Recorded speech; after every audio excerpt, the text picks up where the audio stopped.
Okay, this is the extension for the week 3 adventures in making. And this is kind of a twitchy little circuit. What I've done is I've taken the circuit that we had for project 1 here uh, that uses the RGB LED here, same circuit hooked up in exactly the same way to pins 9, 10, and 11. But what I'm doing to adjust the mixing of color over here in the LED is I have a potentiometer here which I can adjust, and that is basically playing, it looks like, with the red.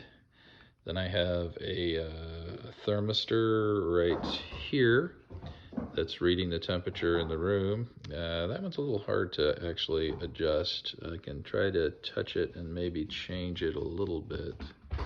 We get a little bit of a, notice a color change if I put my finger on it and let it warm it up for a little bit. And then I have a photoresistor on the last thing here, and being pretty subtle right now, I think I might have buried it underneath here.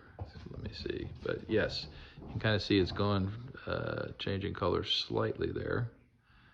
There we go. If I block the light to that, I can change the color of that as well.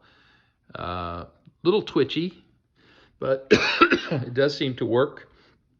The twitchiness, I think, comes from the fact that some of these components don't fit terribly tightly onto the breadboard, and so it took a little bit of debugging to figure out what was working and what wasn't. Good debugging tip for the uninitiated here is that you basically test each of those analog circuits one at a time. And that would be my dog, who would like to go out, which is why she's ringing the bell like crazy behind me. So anyway, that's my extension for this week. This was very informative, and it was a lot of fun to try and use a lot of different inputs, including, like a good scientist, some inputs that actually read the environment around us. See you next week.